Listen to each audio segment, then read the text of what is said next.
Norm's first hurrah is the 23rd episode of the 5th season of Cheers. This is actually directed by Thomas Lofaro, and as always, there will be spoilers from now as I talk about what happens in the episode. And it's a brilliant episode. I love Norm, so anything that focuses on Norm generally has a special place in my heart.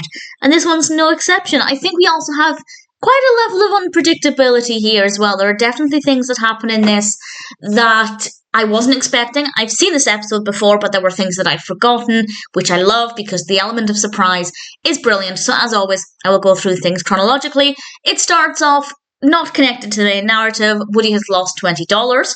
Cliff has found $20, and it seems logical that it's Woody's money, but Cliff asks him to prove it by reciting the serial number. And that's exactly what Woody does. Woody has memorised the serial numbers of all of his money. Definitely seems like a very Woody thing to do, and a nice way to start things off. After the intro, we then have Diane talking with Sam about their honeymoon. She wants to go to Tibet, Sam wants to go to bed, and then Norm comes in, and I don't mention a lot of the Normisms in my discussions. I don't know why, I just don't, but I loved this one in particular. What he says, "Hey Mr. Peterson, what do you say to a cold one?" And Norm replies, "See you later, Vera, albeit cheers," which I loved. Norm is in a very good mood because he's got a new job with an accounting firm, and he's very happy about this. Not everybody else is cheering him on as much as they perhaps could be, and they ask when he starts, and he says 3 hours ago, and I genuinely thought he was 3 hours late. He was just on his lunch hour. And once Norm goes back to work, Diane says that the others weren't necessarily being as supportive and as encouraging of Norm as they could be, and actually they pretty much all agree with this. So they all go down, and we are then in the office building, and it looks like a great building. I think it was Diane who remarked that it seems like a really great place to go to work. And they find Norm's office number, and they're all there. Woody's got this giant plant, and I do think something needs to be said for the security of the building if they've all just been able to walk right in and then barge straight into Norm's office. But nevertheless, this is what happens, and it turns out Norm is in a cupboard, and honestly, kind of makes me feel sick. It is a very enclosed, tiny little space, and there is clearly no breathing room in there. And nobody really says anything too negative about this, much to their credit, but once they leave, Diane actually goes back by herself to make sure that Norm is okay.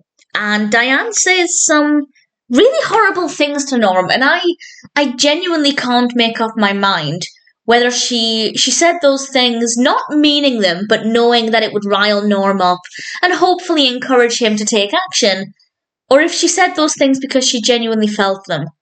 When it comes to Diane, it's very unclear, because Diane does speak her mind, and Diane does occasionally say things that are not very nice. But at the same time, she's quite tactful, and I feel like part of me wants to think, or wants to believe at least, that she doesn't think those things, at least not as negatively as they were coming across. But nevertheless, it had the desired effect, and Norm decided, and he says, "Maybe I won't give up so easily this time." We cut back to Cheers very briefly, and Sam has decided that he wants to have a say in the honeymoon, and he's decided they should go to Disney World. Absolutely fantastic. I would love that. Diane, not so much. And Diane thinks that they're going to have a lot more opportunity to unravel some of life's mysteries in Tibet, which may be true.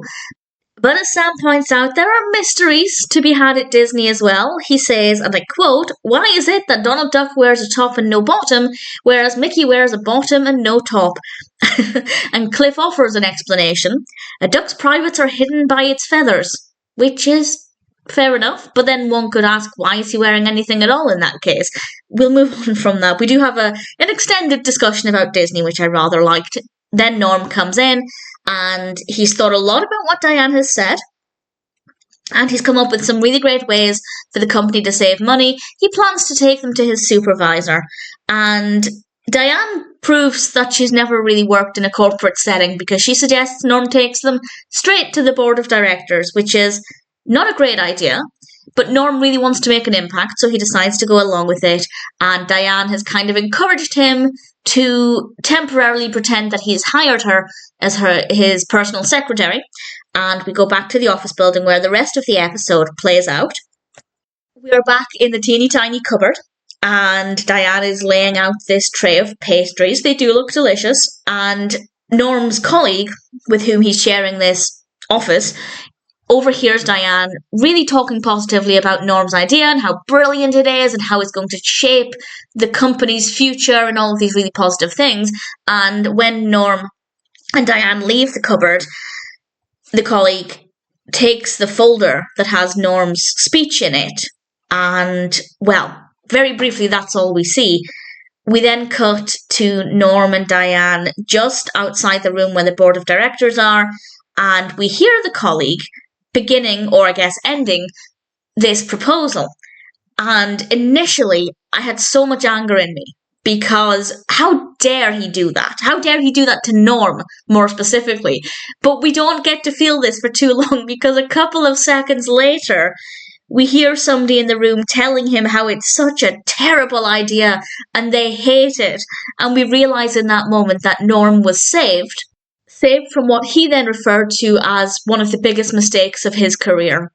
So we do have that brief anger, or I felt that anger, and then very quickly after we are allowed to feel relief, which is just so fabulous. And Norm then gives this wonderful, impassioned speech to Diane about how the world needs bench warmers, and he's really happy in this role. And as he pointed out earlier on, it's the first time he's had an office of his own, even if it is a cupboard, and even if he is sharing it with somebody.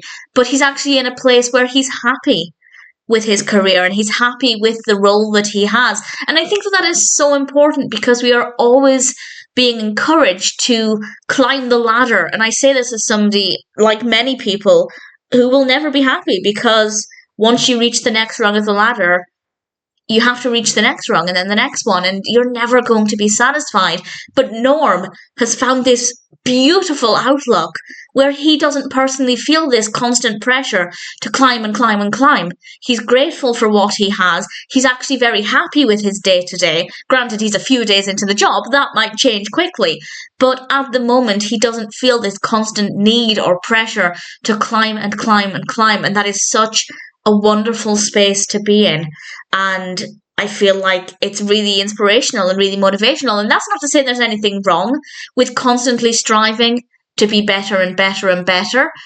But I think that there's something to be said about being happy with where you are and allowing yourself to know that it's okay to be happy with where you are. That's not to say Norm won't in the future want to try and advance his career further, but at the moment he's very content. And I think that that's a really beautiful outlook to have. And it's a really beautiful way to end the episode. And as Diane pointed out, she's never seen Norm speaking so passionately about something and trying to convince somebody so much of something. And it's a different side to Norm. And we don't really get to see that often, if ever. And I rather liked it. And I thought it was a really beautiful way to end what is also a really beautiful episode. It's pretty wonderful. Norm's first Hurrah is a brilliant episode, really wonderfully executed, very funny but also very moving, and needless to say, it's one that I'm pretty sure I'll always love.